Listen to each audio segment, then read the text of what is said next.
Welcome to Murder with the Missus. I'm Darren. And I'm Amy, and today we're telling you about Wade Wilson Part 2. Don't forget to smash that like button and go and check us out on YouTube, Spotify, Apple Podcasts, Podbean, and Facebook. Like, share, subscribe, and don't forget to tell your friends. Do not forget to tell your friends. Better tell them friends. So this is Part 2 of Wade Wilson. Yeah. Nice. Yeah. We're back again. Back on the Wade train. Yep. Now, if you haven't listened to Part 1, you might want to. There's a little background on Wade and the crimes that he committed, leading all the way up to where we are today, which is after he's already got caught. The Deadpool killer. Yes. What they put it on there. He just killed the name Deadpool. Well, it's because his name is the same name. It's just... I mean, if you guys didn't fucking get that, come on. Some people don't. They're like, why do they call him that? If you don't know, yeah, he's got the same name as the character. If you live in a box... Some people don't like comics and stuff. Know this shit. Wade Wilson is also known as Deadpool in the movie Deadpool. In the comic books. Or the new movie Deadpool Wolverine. Wolverine Deadpool. Which one is it? I don't know. I haven't seen it. Yeah, we haven't seen that one. We've seen all the other ones. But Either way. anyways, let's not whine. Let's jump back in. Yeah, let's not whine there, Eleanor. We're talking about the shit that has happened since he's been arrested now. Now in 2020, another inmate let the Lee County officials know that something was amiss. Someone was planning on escaping. So the jail officials head down to Wade's place, and they saw that the metal frame around the window had been removed. There were several cracks in the security glass, and a metal stool that had been bolted to the floor had been removed. They believe that Wade had been the mastermind of this plan, but his cellie did not report it, so they both got charged for attempted escape and criminal mischief. You know what? I was just thinking, I bet that person that made that comment about us whining, You're still on that? I bet they're the people that are like, it's El Dorado, not El Dorado. Could be. Yeah, anyway. We've talked about that before. You know, his only way out, though, for real, Wade's only way out was like Shawshank style. He was trying. Yeah. But he wasn't smart about it, but he was trying. Yeah. Because jail windows aren't like regular windows that you have in your house. Like they're little windows at the top. Did everybody? I did. I'm sorry. Well, they'd rather hear that than you cough. Mm-hmm. Anyways, so the little windows at the top. So if you somehow do manage to get through that security glass, like then what's your next move? Like what's the plan? Which they're not that big. They're like that big. But he's a big dude. Yeah. He's gonna climb up on that stool and hoist himself out of there? No. No, he did, apparently. Oh, did he? No, he thought he was going to. Oh, he tried to. He tried. No, he didn't even get the glass out. Oh, okay. That stuff is thick. Funny if he got stuck. That would have been great to walk in and just see his feet, just like dangling. But also there was another incident report showing that he had, this is bad. He had another cellmate for about a week and a half after this. Now, you take prescription meds to help you sleep. And you said that when you get woke up too soon after you take them, you feel like you're disoriented, almost like you're drunk, right? Yeah. Well, his cellmate at the time was on some drugs that caused him to sleep for 18 hours a day. Wow. And that's not hyperbole. That is legit 18 hours a day. And he woke up one day to what he suspected to be a penis in his mouth. Now, on these meds, he was at a major disadvantage. He was held down by his neck aggressively, which was still causing him pain. And that's all he could remember. So what they did in this instance was remove the inmate and then issue a no contact order. Okay. Alrighty. That's how they handled that. Done and done. And we now know that he had tattoos when he went to jail all the way up to his jaw. So a swastika on the side of his head, like it's literally the whole side of his head. Lightning bolts on his neck, an 88 on the left side, and a 14 on the right side, which some say these numbers are also gang related. I have no idea if they are. I thought maybe he was really into NASCAR because that 88 legit looks like Dale Earnhardt's car number. So that's what I thought it was. Huh? Probably is. Probably is. Now he's got bread for war up across his throat, like up by his jaw. And then what looks like a guard tower on the front of his throat that goes down. Is it spelled BREAD? No. No. It's spelled right. No regrets. So good job there, guy. Spelled that right. No regrets. No regrets. Not even that tattoo. Mm-mm. But by the time he came to court in 2024, he had his face tattooed. So this is what we see now. We see a swastika under his right eye, along with that one on his head. The left side of his face is done up to look, I guess, like a skeleton. He has a Joker-style smile across his mouth, looking like stitches, even though, ironically, he can't seem to shut the fuck up. He has out of sight and out of mind going down the front of each of his ears towards his jaw, which they also say is a prison reference, because when you put people in prison, they're out of sight, out of mind. He has "Why so serious? Ha ha ha" from the Joker over his left eyebrow and down the side of his eye. You guys have probably seen it all. You can't miss it. And there were rumors, though, that he was given these tattoos while he was unconscious. Really? That would take a long time, to tattoo your whole face. The whole face. Especially in prison. I mean, because if you get caught. Right? That's a lot of trouble. Plus, where in the world are you getting tattoos for free? Well, I mean, because, this guy's already said that everybody's after him.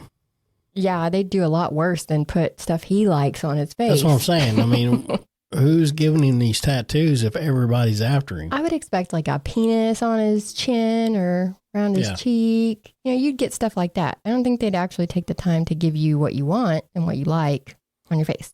Yep. But he did ask for makeup for court to cover his face tattoos and look more respectable in front of the jury.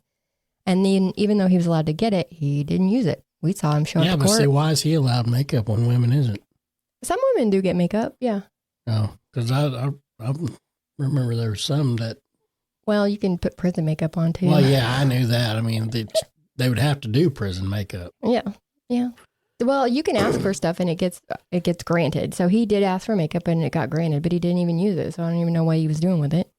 Yeah. But he showed up in court in all his glory, with all his face done up, with his bright blue suits, just thinking he was something else. Yeah. And he was also put on a suicide watch, but we know that he told Papa Steve in a recorded phone call that he gets his meds faster and gets fed better when he's on suicide watch. So he uses that to kind of abuse the system to get what he wants. Oh. So you'll hear him in all these calls talking about, I'm on the suicide watch side and blah, blah, blah. But now we know why. It's because he asked for it. Yeah. And, obviously he doesn't know that they record these fucking calls. Oh, apparently none of them did, because there's a bunch. And there was also an overdose incident. Old Two Dubs had too much. Two Dubs. No Two Dubs. So let's get into it. They were already, there was a smuggling ring already going on in the jail, because it's a jail. All jails have it. But Wade surviving the OD made him more susceptible to them paying attention to him. So they're really focused on him now. There had apparently been an outside woman that would leave drugs in the receiving area, and a trustee would get them, pass them to another trustee, and they would be distributed to Wade and another man. This man is believed to be the boyfriend of the woman on the outside that was dropping them off. If we had time to talk about all the jail calls, we totally would, but this is literally like a 30-minute episode, so we don't have the time. But there is one in particular, Miss Bonnie. They are the one that she's the one that they really focused on when it came to this. Wade thought he was really smart and that he used another inmate's pen to call Bonnie when they made the special arrangements. The thought was that if they were monitoring Wade's calls, they wouldn't hear these because they're not under his pen, right? But the jail officials are not dumb. They have seen some shit, better shit than what you got going on. Plus, we heard the calls with Bonnie where Wade actually tells her that he got someone else's pin. So if she sees him call, it's him. If you see this call come through, don't worry, it's me. I'm just using somebody else's pin. Dumbass. Fucking idiot. On those calls, he tells her to put a few Suboxone strips aside for him. Tells her that she can get 5, but he wants 6 because he needs an even split. He even tells her how to package them properly. What a fucking idiot. I mean, he breaks it down. Golly. Yes, I told you, fucking idiot. On one call, you hear Wade and Bonnie going back and forth arguing because she put it in a slightly different place than he told her, and his people couldn't find it. But they couldn't find it because the cops had already got it. They're already watching them. Yeah. So one day, as they watch, a car circles around and then pulls up with Bonnie in the front seat. A guy gets out and the car drives off. The guy hops over the rail, runs to the spot, leaves the packages, gets his little walkie-talkie out, says the eagle has landed or some shit, and the car comes back and picks him up. Well, the cops got the car and all the people. They find stuff on the people in the car, and a canine found the packages that they had dropped off. There was meth, fentanyl, Suboxone, lighters, 19 loose cigarettes. So I guess they smoked one on the way. But they got the packages and 5 people ended up getting charged. Bonnie is still awaiting trial and is still locked up. And that happened in like April of 2023. Now, Wade did plead no contest in exchange for them dropping the charges for his attempted escape. And he got a fine and concurrent 12-year sentences for those charges. And this brings us to June of 2024. Actually, that happened after this, but we're going to talk about his trial for the murders. On the first day of trial, he claimed a medical emergency. I'm still shocked. So the nurse came in and said that he was fine. He had a tummy ache, but he still had to go to school.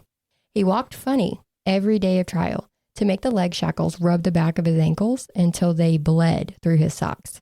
But then he would refuse medical treatment. They told him to walk normal, and he said it was better for him to walk this way. He had no time to do a lot of damage, though, because trial was only for 3 days. Prosecution did their thing, called their witnesses, questioned everybody, got their stories, and then they rested. And then defense immediately rested too. I mean, yeah, but who are they going to call? Nobody. He already confessed a couple of times. Yeah, they already have him, on tape multiple times. Yeah, so they were like, well, we can't beat that, so we'll just try something else. Goodness. They just gave up. Now, they barely even cross-examined the people that the state called, but they knew his goose was cooked. So like you said, there was really nothing they could do. Wade was found guilty of all the things, and the jury recommended the death penalty. And so they did a special Spencer hearing where they try to steer the judge away from the death penalty, saying Wade had a lot of head trauma that affected his thinking and shit. At 11 years old, he told his parents he was going crazy. Then he was a passenger in a car that went off the highway and hit an oak tree where his head hit the windshield and spidered the windshield. He did go to the hospital, but he left AMA, which is against medical advice. Another time, he was a passenger in a vehicle that crashed and he was seen by EMTs at the scene, but he ran away from them because he was on probation at the time and was out of his restricted area. He got a concussion in baseball and another one in football. So Dr. Mark Mills testified that Wade suffered from a psychotic disorder and is chronically and severely mentally ill. Dr. Hyman Einstein, a neurologist, testified that Wade had been diagnosed with depression, anxiety, bipolar disorder, schizoaffective disorder, and other mental illnesses, saying that he had a neurocognitive impairment and his brain didn't function like a normal, healthy person. We're aware of that. Mm-hmm. But there's always 2 sides to a coin, and that was a pun because Dr. Thomas Coyne, a medical examiner in Tallahassee, testified that Mr. Double Dubs has a structurally normal adult brain, that there's no major red flags that would point to severe brain trauma. And the judge was like, that's all I needed to hear. Death penalty. Done. I'm out. He had dinner. But in Florida, when you get the death penalty, you get a choice. So he has the choice of either lethal injection or the chair. But he's already said that he's going to take the needle because it's less painful. I bet he did. He did. He's like, I don't want to hurt. I just want to go to sleep. But I want to do awful, awful, horrible things to other people. And the appeals are already going, of course, because the death penalty cases have lengthy appeal processes. People will sit there for 10, 20 years. And now we can touch on the phone calls a little bit real quick. If you don't know, a lot of people have reached out to Wade since the murders, mostly women. They find him, send him a request on the little kiosk, and he can accept them and start calling, emailing, getting pictures from them, getting money from them, all the shit. But he has a revolving door of women. And thanks to phone calls from prison, we've heard a lot of those phone calls. Now, if you want to hear them in full, head on over there to the YouTube channel. But make sure you like, subscribe, comment, show them some love. Because much to these women's dismay, these phone calls are public information and are available to obtain through the Freedom of Information Act. We know that. But these things are not free. We talk about donating to your favorite podcast in part to help with research all the time. And it's for shit like this. Yep. I'm not sure exactly how much these actual phone calls cost, but in another high profile case with lots of phone calls, it was about $7,000 to get all the phone calls through a FOIA request. Oh, yeah. Guys, if you like to hear them, bro, somebody had to pay for them. So like, share, subscribe, do all the things. Show phone calls from prison some love. I mean, that's the only way we're going to get to where we can do this kind of stuff, where we need to be at. That's true. Now, he talked to people from all over the world. He had phone sex with them. He asked, of course. Yeah. He asked all of them for money. Like he's almost like on repeat, telling the exact same stories over and over and over. He tells them all that he loves them. He proposes to several of them. And I'm talking men and women, because remember, he is bisexual. And now all of this has come out. All of Wade's wives, that's what they call them. You can hear the progression where it turns into basically a job for him. One of the most talked about was Mila. Remember, we talked about her earlier. She was one of his almost victims that day. She was a victim of assault, but she was almost a murder victim. She has a couple of calls with him a week or so after he was arrested. And this is why people got mad, because she calls him daddy. She tells him that they kept her Hellcat because they found the dead girl's shoes in her cars. In her car. She makes him promise that he didn't have sex with those women. They talk and they laugh about what he did to her that day. She says, "Thank God I had 3 brothers that beat me up my whole life. I can take a punch, motherfucker." And he apologizes and tells her, "You took that punch like a fucking champion." Bro. He's fucking beat. Bro. He answers all of her questions about what he did, and she promises she's going to stick by him. So this is the part where she caught shit for it, right? Yeah, this was the shit part.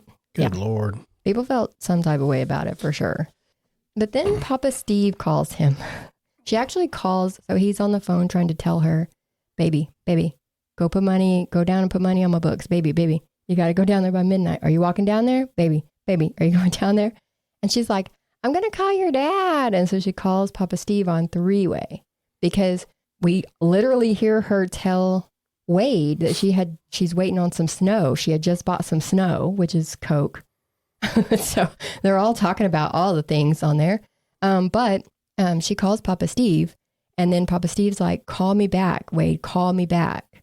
And so Wade calls him back. And that's when Papa Steve tells him that while he's sitting there giving Mila all these details on the phone about the murders, she had a reporter sitting right next to her and had the phone on speaker. So she's outing him. So on the phone with him, she's like, "Yeah, baby, I love you. And she's got a reporter sitting right there like, oh, this is good shit. He even played. So she's getting paid good money for this. Maybe. Yeah, no, she is. Steve even played the news report for him so he could hear Mila saying he was a monster and all this stuff. And he didn't have any phone calls with Mila after that. No. Yeah. Cut her off. Oh my God. He did, however, call the news. So he has a phone interview with a news reporter, and we hear it on here. He says he's innocent, that they did not consume illegal drugs that night, and that Mila's spa was actually a prostitution ring, and Mila was a madam. Yes. So the phone call did the 1-minute warning thing. You have 1 minute remaining. Yeah. So that does that, and he tells the reporter, "I'm going to have to call you right back." And she says, "Okay, I'll be waiting." He hangs up, and instead he calls who we now know is Kiosk Kristen. So he didn't even call the reporter back. He wanted to get his GoFundMe out there. He wanted to shit talk Mila and proclaim his innocence.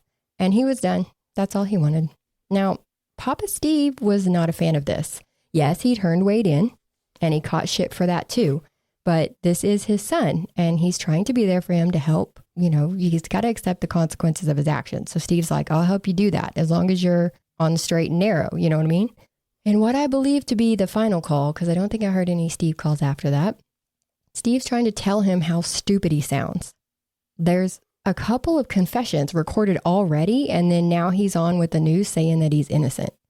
So Steve's telling him all this does is show that you're changing your story. Because Steve, it said that he spent 12 years in prison himself. He knows the game.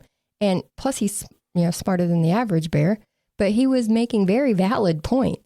And Wade got super butthurt, and they got into an argument. And so that was it for the phone calls with Papa Steve. But it was really, really great to hear Papa Steve yelling at him that he was a bitch. He couldn't handle the truth. He could not handle the truth. No, he was so mad. Ugh.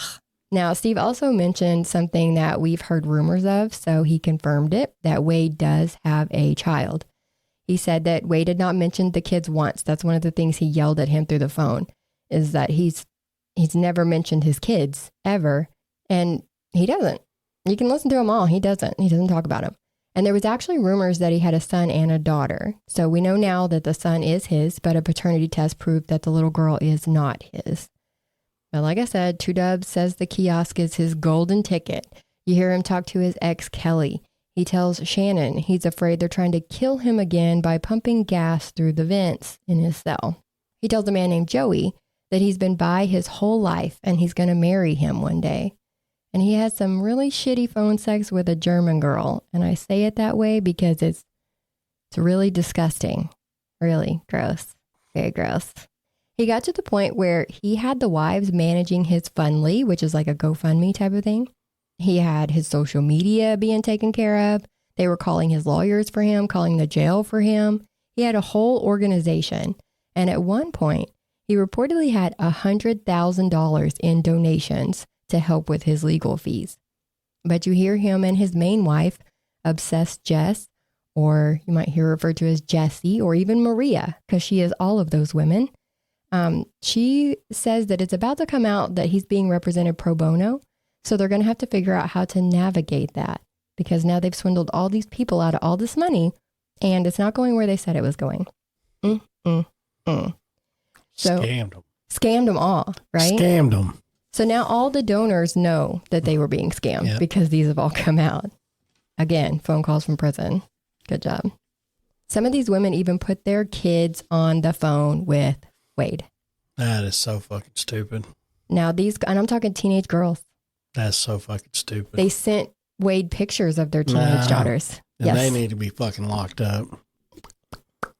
Bro, they have since come out because, these phone calls mostly happened several years ago, 4 to 5 years ago. But these women are now coming out saying, I'm in a different frame of mind than I was. I'm a changed person. I'm not that person anymore. But bro, if you're giving a murderer pictures of your teenage daughter, that's fucking disgusting. That's a sick person. It's so bad. It's so bad. It's so bad. Yes. Now, we haven't heard those calls because phone calls with prison, of course, are protecting the minors. So exactly. They're not releasing those. Yeah, well, exactly. Yeah. They shouldn't. No. I hope nobody ever releases them. Every fucking pedophile out there will fucking get their rocks off on that. They're completely backed up right now because there's been so many requests for these phone calls that they're actually like 4 or 5 people deep waiting to get copies of these phone calls. So I hope none of these people put them out there. Please don't. Please don't. He talked about Eric from The Deadliest Catch a lot too in the beginning. The guy, he has an anchor tattoo under his eye. And Wade told a whole storyline that he was a hitman and that Eric had paid him $80,000 to murder someone. That's a whole nother story. But an ultra rich lawyer named Ari, she was one of my favorites to listen to, and you'll see why, decided to take an interest in Wade's case. Now, number one wife Jessie vetted her and got her in contact with Wade. So she had become a lawyer, started a clothing line, sold the clothing line for billions of dollars, and now just donates money basically for legal fees of innocent people. She also had Barry on there with her, who would be helping with his case. He wasn't on the calls, but he was going to be on the team. And he was part of OJ's dream team, and he started the Innocence Project. She donated $650,000 for his defense. And it didn't take long before Wade and Ari were flirting. Wade tells her he doesn't love Jessie and he wants to be with her. Just her. And that doesn't sound right, but the Innocence Project, it's a great deal. If they're actually trying to... If they're innocent. Trying to protect the innocent. Yes. Yes.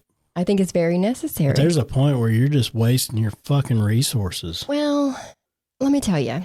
I know you might be thinking that maybe this is too good to be true. Yeah, I hope so. And you're probably like, Ari's probably not even a real person. But she is. She's a real person. She's not this person. Okay. This was a woman who has apparently been impersonating the real Ari for many, many, many years. So he got a little taste of his own medicine and he got scammed himself.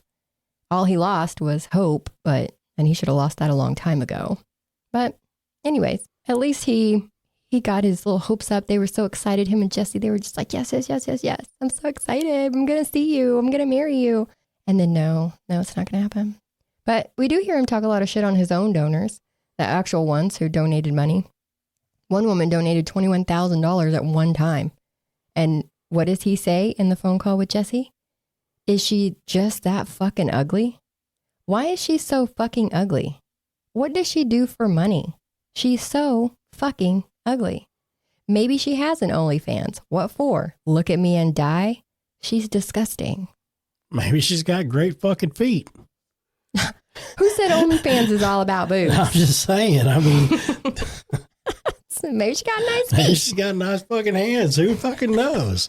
Who knows? But good Lord, this woman literally gave him $21,000 and he's like, you're ugly. Obviously, if she's fucking rich like that, she's doing something right. If you've got 21 grand to just throw away, basically flush down the toilet, come on now.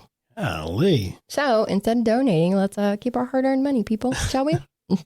And like I said, the calls have been, they've been coming out for a couple of months now, and it seems like there's new ones to listen to every day. So there's going to be more come out. I'm just letting you know, I'm not going to be able to cover them all.